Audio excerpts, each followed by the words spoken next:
Hello and welcome everyone to Love and the Planets, and we're looking at the week of March 5th, and I'm Margaret Gray in Dublin.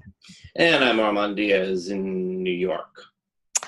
Well, Armand, we've got quite a busy week relationship-wise. We've got both Mercury and Venus, of course, jumping into Aries. And I say jumping into Aries because literally there's that Aries energy of kind of, bouncing into something. And just, of course, to let our listeners know that you will be posting your usual blog on Venus changing signs on Tuesday next week.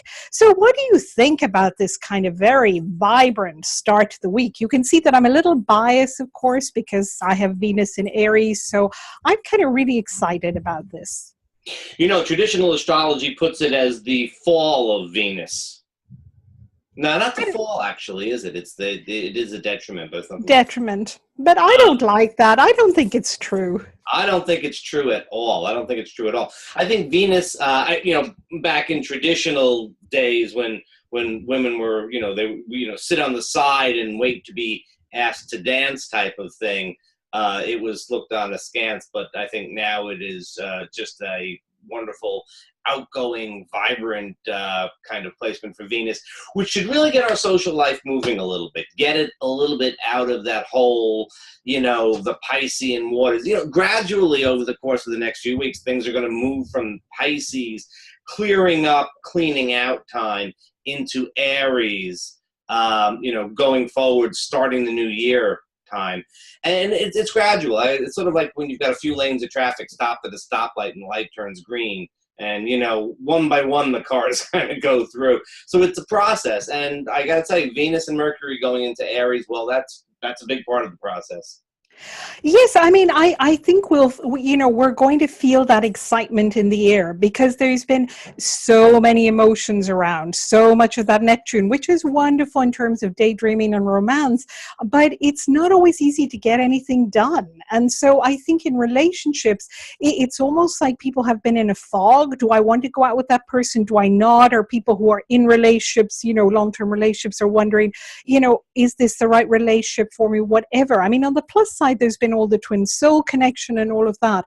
But I think now we're really ready, as you say, for some spark, for some fun, for some newness. So even if you're in a long-term relationship, start thinking about what would you like to do that you really enjoy doing together that's maybe different.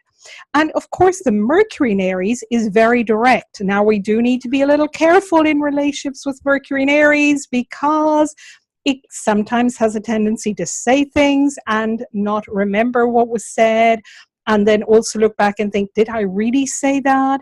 So be careful, particularly if your significant other has Mercury in an earth or a water sign. Mercury in Pisces was, you could just say something and it slips out that you didn't really want to say. Mercury in Aries, you're just going to blurt out something that you may wish you hadn't said.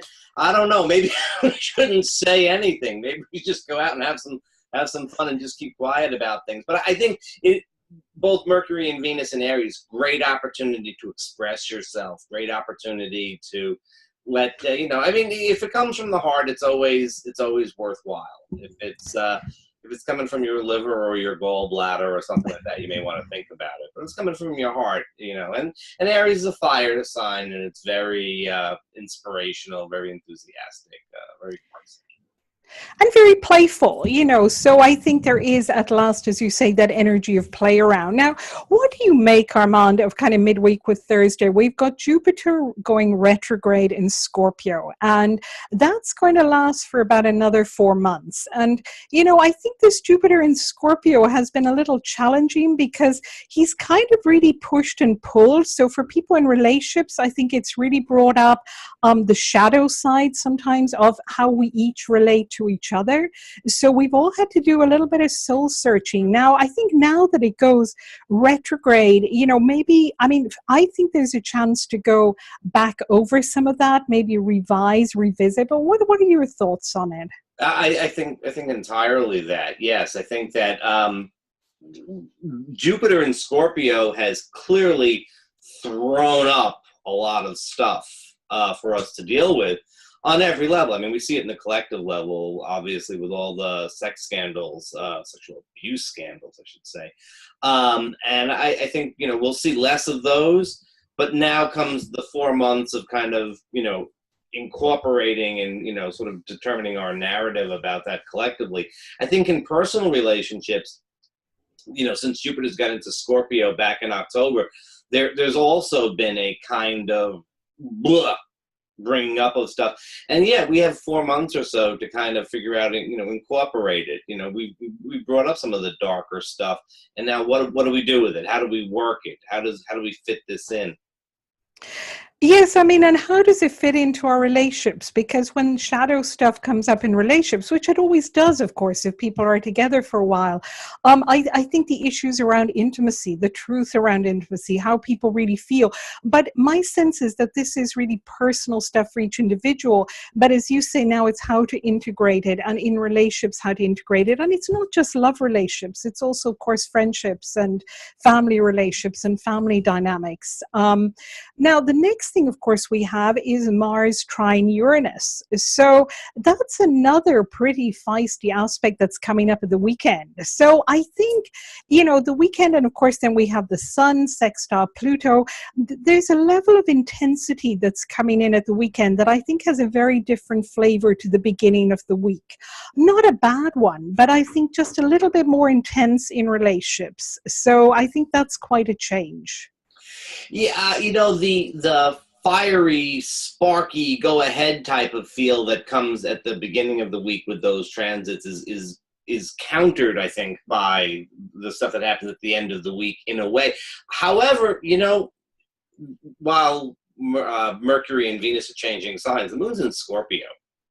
And then when Jupiter stations to retrograde, we're dealing with the moon in Sagittarius with Jupiter's sign.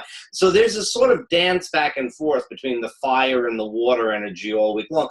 Fire and water together make steam. And that sounds like it could be good.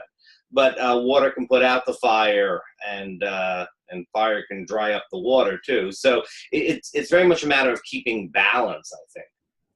Yes, and I was also thinking as you were saying that, Armand, it's about being conscious. We've said this before, and I think it's so important, particularly in relationships, intimate relationships, that the more each person does the work on themselves, the easier it is to be in relationship and not to project all those energies onto each other, and to really misinterpret what's said and what's going on.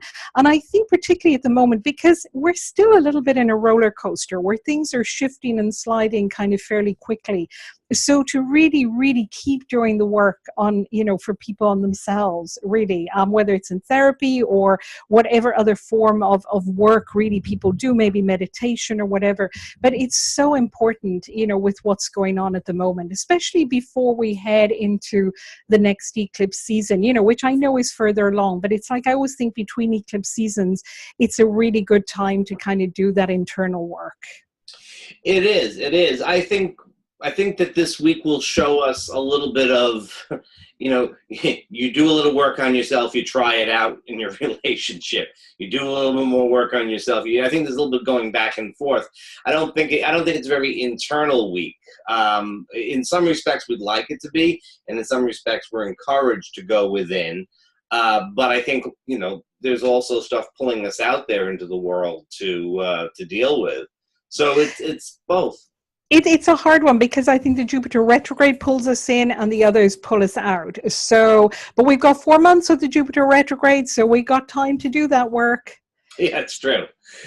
We do have time to do the work.